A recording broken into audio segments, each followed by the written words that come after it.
Selamat sore, kami dari kelompok 5 akan mempresentasikan hasil diskusi kelompok kami dengan tema kurikulum 2013.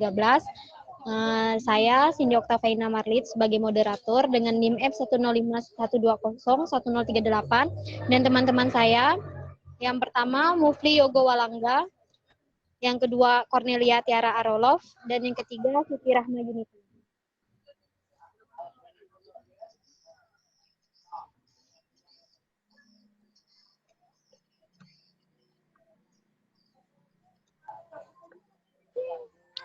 Kurikulum 2013.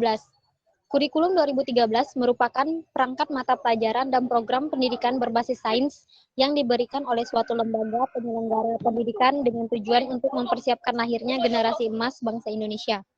Dengan sistem di mana siswa lebih aktif dalam kegiatan belajar mengajar, berbeda dengan kurikulum sebelumnya. Kurikulum 2013 lebih menekankan pada ketiga aspek, yaitu menghasilkan peserta didik berakhlak mulia atau afektif, berketerampilan atau psikomotorik, dan berpengetahuan kognitif yang berkesinambungan. Perkembangan kurikulum 2013.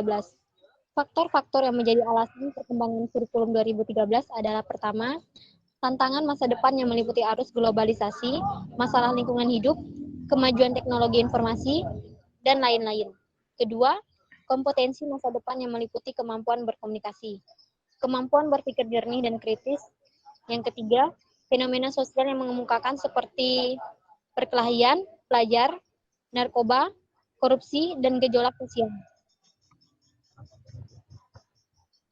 Tema pengembangan kurikulum 2013 adalah dapat menghasilkan produktif, kreatif, inovatif, dan afektif melalui penguatan sikap, keterampilan dan pengetahuan yang terintegrasi diakui dalam perkembangan kehidupan dan ilmu pengetahuan. Abad ke-12. Kini telah terjadi pergeseran baik ciri maupun model pembelajaran. Inilah yang diantisipasi pada kurikulum 2013. Salah satu alasan mengapa kurikulum harus berubah adalah karena saat ini telah terjadi perubahan paradigma pelajar, yaitu perubahan cara pandang dan cara berpikir mengenai bagaimana pembelajaran itu diselenggarakan. Abad ke-21 telah mengubah paradigma pelajar dunia, yakni dari paradigma chaosing menjadi paradigma learning. Kurikulum 2013 berinteraksi pada tema untuk mengembangkan kurikulum itu sendiri. Maka dari itu diperlukan proses pembelajaran yang mendukung dan kreativitas. Sekian dari saya serahkan kepada rekan saya. Terima kasih. Oke, saya akan melanjutkannya, yaitu rasional pengembangan kurikulum 2013. Pengembangan kurikulum 2013 merupakan langkah lanjutan pengembangan kurikulum berbasis kompetensi yang telah dirintis pada tahun 2004 dan KTSP 2006 yang mencakup kompetensi sikap, pengetahuan, dan keterampilan secara terpadu. Pengembangan kurikulum perlu dilakukan karena adanya berbagai tantangan yang dihadapi, baik tantangan internal maupun tantangan eksternal. Nah, di sini kita akan membahas apa itu tantangan internal, yaitu pemenuhan 8 standar nasional pendidikan yang meliputi standar pengelolaan, standar biaya, standar isi, standar saran prasarana, standar pendidik dan tenaga kependidikan, standar proses, standar penilaian, dan standar kompetensi lulusan. Perkembangan penduduk Indonesia dilihat dari pertumbuhan penduduk usia produktif. Nah, di sini ada tantangan eksternal, yaitu tantangan masa depan antara lain globalisasi, kemajuan teknologi, informasi.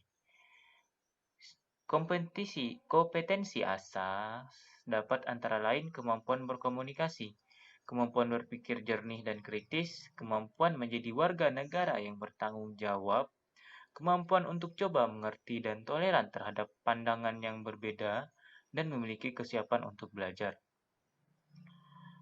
Setelah itu, persepsi masyarakat antara lain terlalu menitik beratkan pada aspek kognitif. Beban siswa terlalu berat, kurang bermuatan karakter. Fenomena negatif antara lain perkelahian pelajar, narkoba, korupsi, plagiarisme, dan kecurangan dalam ujian.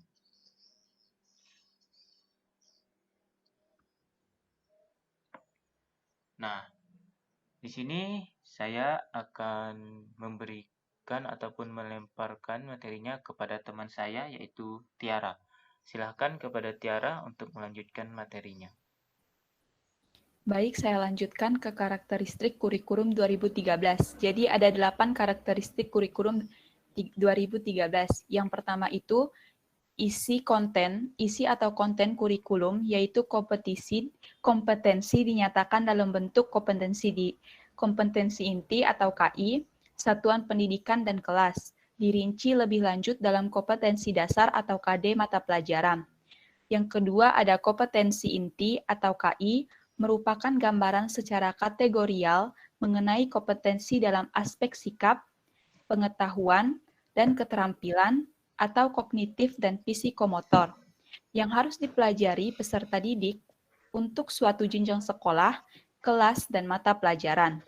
Yang ketiga itu ada KD, merupakan kompetensi yang dipelajari peserta didik untuk suatu tema untuk SD atau MI dan untuk mata pelajaran di kelas tertentu untuk SMP atau MTS, SMA atau MA, SMK atau MAK. Dan yang keempat ada kompetensi inti dan kompetensi dasar. Di jenjang pendidikan menengah diutamakan pada ranah sikap, sedangkan pada jenjang pendidikan menengah berimbang antara sikap dan kemampuan intelektual atau kemampuan kognitif tinggi. Yang kelima ada kompetensi inti menjadi unsur organisasi, kompetensi dasar yaitu semua KD dan proses pembelajaran dikembangkan untuk mencapai kompetensi dalam kompetensi inti. Yang keenam ada kompetensi dasar yang dikembangkan didasarkan pada prinsip akumulatif, saling memperkuat dan memperkaya antara mata pelajaran dan jenjang pendidikan diikat oleh kompetensi inti. Dan yang ketujuh ada silabus, silabus itu dikembangkan sebagai rencana belajar atau satu tema. Dalam silabus tercantum seluruh KD untuk tema atau mata pelajaran di kelas tersebut. Dan yang ke-8 ada rencana pelaksanaan pembelajaran dikembangkan dari setiap KD yang untuk mata pelajaran dan kelas tersebut. Lanjut, Bu Fli. Baiklah, saya akan melanjutkan materi yaitu tentang konsep dasar pembelajaran dalam kurikulum 2013. Nah, BIKS di sini membagi konsep pembelajaran itu dalam 3 pengertian, yaitu yang pertama, pengertian kuantitatif, di mana penularan pengetahuan dari guru kepada siswa. Nah, di sini guru dituntut untuk memahami materi secara baik agar dia mampu menyampaikan materi tersebut kepada siswa. Lalu yang kedua, pengertian institusional, penataan segala kemampuan mengajar sehingga berjalan efisien. Nah, guru itu harus mampu mengadaptasikan cara belajar kepada siswa. Kita kan tidak tahu apa yang akan terjadi ke depannya. Maka seorang guru itu harus mampu mengadaptasikan bagaimana cara belajar. Nah, lalu yang ketiga, pengertian kualitatif, upaya guru untuk memudahkan belajar siswa, di mana peran guru itu tidak hanya menyampaikan materi pelajaran, tetapi juga melibatkan siswa dalam aktivitas belajar yang efektif dan efisien. Lalu di setiap kurikulum pasti memiliki kelebihan dan kekurangannya masing-masing. Nah, apa saja sih kelebihan kurikulum 2013? Yang pertama yaitu kurikulum 2013 menggunakan pendekatan yang bersifat alamiah, karena berfokus dan bermuara pada hakikat peserta didik untuk mengembangkan berbagai kompetensi sesuai dengan kompetensinya masing-masing. Nah, jadi kurikulum 2013 ini tidak menuntut untuk siswanya tahu segalanya, tapi siswa itu disuruh untuk mengembangkan potensinya masing-masing. Lalu yang kedua, kurikulum 2013 yang berbasis karakter dan kompetensi boleh jadi mendasari pengembangan kemampuan-kemampuan lain. Ketiga, ada bidang-bidang studi atau mata pelajaran tertentu yang dalam pengembangannya lebih cepat menggunakan pendekatan kompetensi, terutama yang berkaitan dengan keterampilan. Yang keempat, lebih menekankan pada pendidikan karakter, Selain kreatif dan inovatif, pendidikan karakter juga penting yang nantinya terintegrasi menjadi satu.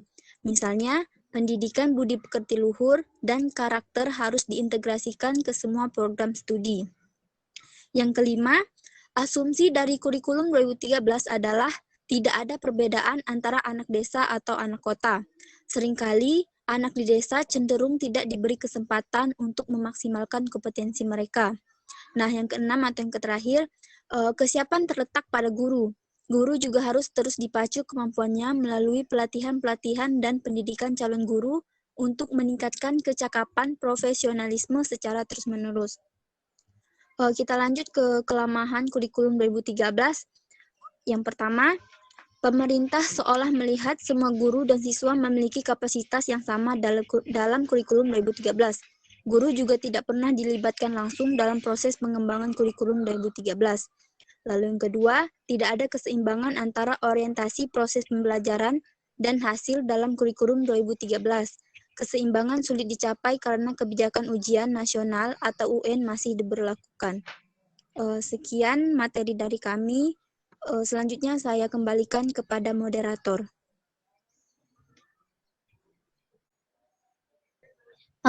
Sekian dari kelompok kami. Apabila terdapat salah kata dalam pengucapan, kami mohon maaf. Terima kasih. Selamat sore.